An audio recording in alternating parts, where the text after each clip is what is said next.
விருதுநர் அதாவது இப்ப 4 பேர் பேசுனதையும் கேட்டீங்க. ஒரு மத்திய அரசு மாநில அரசுடைய ஒரு மன்னிக்கணும் ஷியாம் சார், நான் உங்களுக்கு நேரம் தரேன். நீங்க ஏற்கனவே கேட்டீங்க, நான் நேரம் தரேன். மத்திய அரசு மாநில அரசுடைய உறவு, இன்னொரு பக்கம் இந்த மாதிரியான பாதிப்புக்குள்ளாத நேரத்துல நிதி, இதை எப்படி வழங்கி இருக்க வேண்டும் மத்திய அரசுன்னு நீங்க பாக்குறீங்க? நீங்க திரும்ப திரும்ப ஒரு ஆர்குமெண்ட்டை முன் வச்சுட்டே இருக்காங்க. நீங்க வந்து மத்திய அரசோட எசஞ்சி போகணும், மத்திய அரசோட எசஞ்சி போகணும் அப்படின்னு சொல்லி ஒரு ஆர்குமெண்ட்டை முன் வச்சுட்டே இருக்காங்க. மத்திய அரசோட எசஞ்சி போகணும்னு சொல்லி நம்மளுடைய ஃபெடரல் ஸ்ட்ரக்சர்ல எந்த இடத்துலையுமே இல்லை. Resistance is the very first point of social justice. நீங்கள் உங்களை ஒருத்தன் வரான் அப்படின்னா நீங்கள் வந்து அவங்க கிட்ட போய் தானம் கேட்கல, நீங்கள் உங்களோட உரிமையை கேட்குறீங்க. I am part of this union. அப்போ இந்த யூனியனில் நான் பார்ட்டாக இருக்கும்போது எனக்குன்னு சில உரிமைகள் இருக்குது. என்னோட உரிமையை கேட்கும்போது நீங்கள் வந்து என்னை டோன் பாலிஷ் பண்ணீங்க அப்படின்னா அது வந்து உங்களுடைய மேலண்ணன் பார்வையை தவிர ஏன் மேலே இருக்கக்கூடிய தப்பு கிடையாது. அப்புறம் மாச்சாந்தாய் பார்வையே இல்லைன்னு சொன்னாங்க. ஜூன் 6ஆம் தேதி 2023 குஜராத்தில் ஒரு பிபார்ஜாய் அப்படின்னு சொல்லி ஒரு புயல் வருது. அதனுடைய அதிகபட்ச மழை அளவே வந்து கிட்டத்தட்ட 206 மில்லிமீட்டர் ரெயின்ஃபால் தான் அதிகபட்சமான ரெயின்ஃபாலாக அங்கே பதிவாயிருக்கு. நம்மளுடைய மிச்சாங் புயலுடைய அதிகபட்ச ரெயின்ஃபால் 250 மில்லிமீட்டரா பதிவாயிருக்கு. இதுதான் இரண்டுக்கும் உள்ள வித்தியாசம். ஜூலை 12, 2023ஆம் தேதி குஜராத் அரசு வந்து ஒன்றிய அரசுக்கு ஒரு லெட்டர் எழுதுது.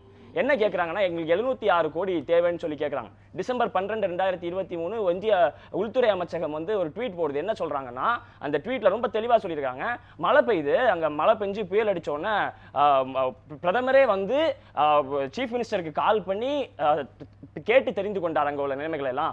அங்கே உள்ள நிலைமைகள் எல்லாம் கேட்டு தெரிந்து கொண்டது மட்டும் இல்லாமல் ஐஎம்சிடி டீம் வந்து ஸ்டேட்டோட மெமரண்டம் இல்லாமல் உள்ள போய் அனலைஸ் பண்ணுச்சு. அப்ப அங்க மட்டும் எப்படி கொடுக்க முடிஞ்சது? அங்க மட்டும் எப்படி ஐஎம்சிடி ஸ்டேட் மெமரண்டம் இல்லாம உள்ள போய் வேலை பார்க்க முடிஞ்சது? ஒண்ணு. ரெண்டாவது விஷயம் என்னன்னா, 700.42 கோடி கேட்ட அரசுக்கு அவங்க ஒதுக்குனது 338.24 கோடி. இது டிசம்பர்ல ஒதுக்கி இருக்காங்க. அதுல கூட சேர்த்து சொல்றாங்க, இதுக்கு முன்னாடியே நாங்க 584 கோடி ஒதுக்கிட்டோம் அப்படின்னு சொல்லியிருக்காங்க. இது நடந்தது குஜராத்துக்கு. குஜராத்தினுடைய அழிவையும் நம்ம மாநிலத்துக்கு நடந்த அழிவையும் பார்த்தா நம்ம மாநிலத்துக்கு நடந்த அழிவு தான் அதிகம். அப்ப எப்படி நீங்க இது மாற்றாந்தாய் மனப்பான்மை இல்லைன்னு சொல்ல முடியும்? அது மட்டும் இல்ல, கர்நாடகால இவங்க ஆட்சியில இருந்து போனதுக்கு பிறகு, அதாவது ஏப்ரல் 2023 இருந்து ஜனவரி 2024 வரைக்கும் நீங்க எடுத்து பாத்தீங்கன்னா, அவங்க ஒன்றிய அரசிடம் இருந்து கர்நாடக அரசுக்கு வர வேண்டிய அந்த சென்ட்ரல் டிரான்ஸ்ஃபர்ஸ் சொல்லக்கூடியது 23% குறைஞ்சிருக்கு. அது மட்டும் இல்லாம ஒன்றிய மானியங்கள் சொல்லக்கூடியது கிட்டத்தட்ட 56% குறைஞ்சிருக்கு. சொல்றது பாஜக அரசு இருந்ததுக்கும் காங்கிரஸ் அரசு வந்ததுக்கு பிறகும் 23% சென்ட்ரல் டிரான்ஸ்ஃபர்ஸும் சென்ட்ரல் அந்த மானியம் சொல்லக்கூடியது 56% குறைஞ்சிருக்கு. அப்போ இது எல்லாமே உங்களுக்கு ஒரு விஷயத்தை தான் சொல்ல வருது. நான் ஆட்சி நடத்தினா, நான் மாநிலத்தில் ஆட்சியில இருந்தா உனக்கு இதெல்லாம் நான் பண்ண இது வரேன். அதே இது ஆளும் அரசு வேற ஒரு அரசாக இருந்தாச்சுன்னா என்ன கொடுத்தாங்க? என்ன கொடுத்தாங்க? எது நாங்க கோர்ட்டுக்கு சார், எங்களுக்கு வேற வேலை இல்லையா சார்? சும்மா கோர்ட்டுக்கு போய் கேஸ் சார் இருங்க வரதராஜன் இருங்க இல்ல வரதராஜன் இருங்க, அவர் பேசிரட்டும். வரதராஜன் இருங்க அவர் பேசிரட்டும்.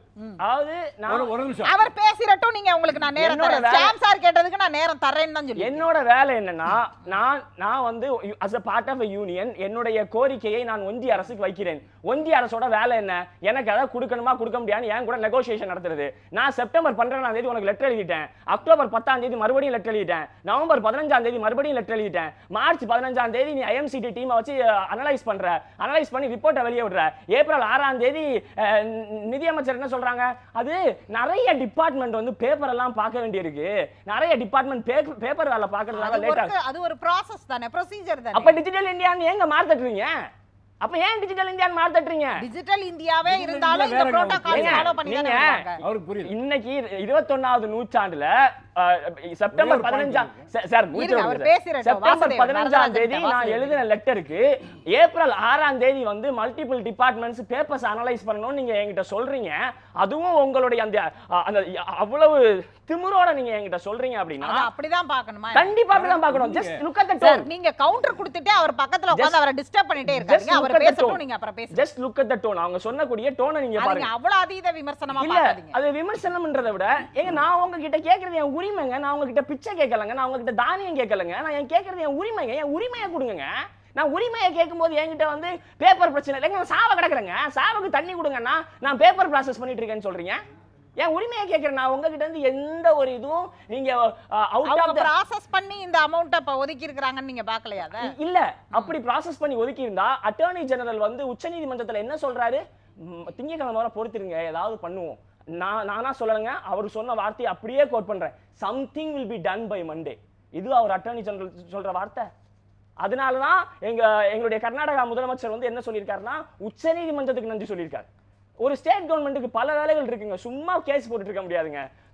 அதே மாதிரி நம்முடைய மாநிலம் எத்தனை கேஸ், சும்மா இவங்க கிட்ட கேஸ் ஃபைட் பண்றதா எங்களுக்கு வேலையா? கவர்மெண்ட் ரன் பண்ண வேணாமா? அப்போ மக்களுக்கு நல்லது பண்ண வேண்டாமா? எங்க மக்களுக்கு நாங்க கொடுத்திருக்க உத்தரவாதத்தை நிறைவேற்ற வேண்டாமா? இவங்க கிட்ட போய் கொண்டு நான் காதல் கடிதம் எழுதிக்கிறேன் உனக்கு, ஏன்னா நாங்க இசைஞ்சு போனோம்ல, இசைஞ்சு போனோம்ல, இசைஞ்சு போறதுனா அப்படியே பார்க்கிறது. ஒவ்வொரு முறை முதலமைச்சர்கள் எழுதுறது புரோட்டோகால் லெட்டர். இசைஞ்சு போறதுனா வேற என்ன? இசைஞ்சு போறணும்னு சொல்றீங்கல்ல.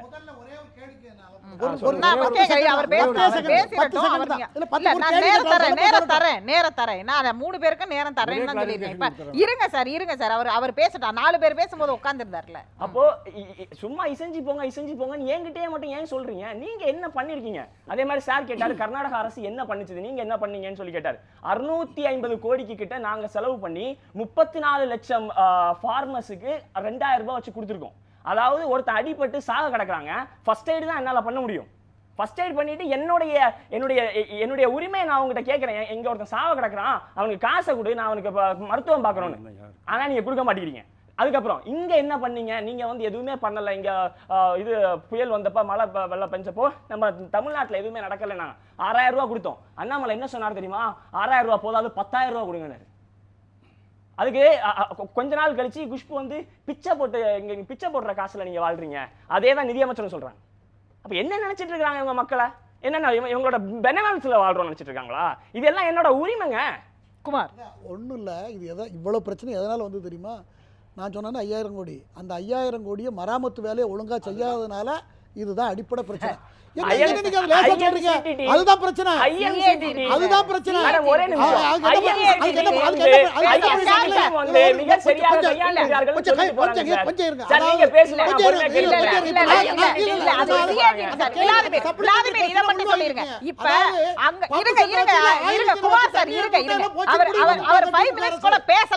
எல்லாரும் நீங்க 2 பேரும் சேர்ந்து இது பண்ணி அவர் பேசவே முடியாது. அவர் டைம் அவர் கொடுத்துருங்க. நியாயப்படி அவருக்கு ஜஸ்டிஸா இருப்போம் சார். சரி இருங்க சார், அவர் பேசிரட்டும். 5 நிமிஷம் தான் சார் பேசினாரு, அவரை பேசவே விட மாட்டேங்கிறீங்க. 2 பக்கமும் சேர்ந்துட்டு நீங்க வேற அண்டர்ஸ்டாவே இருக்கீங்க. அப்படி உட்கார்ந்து அவரால பேச முடியாது சார்.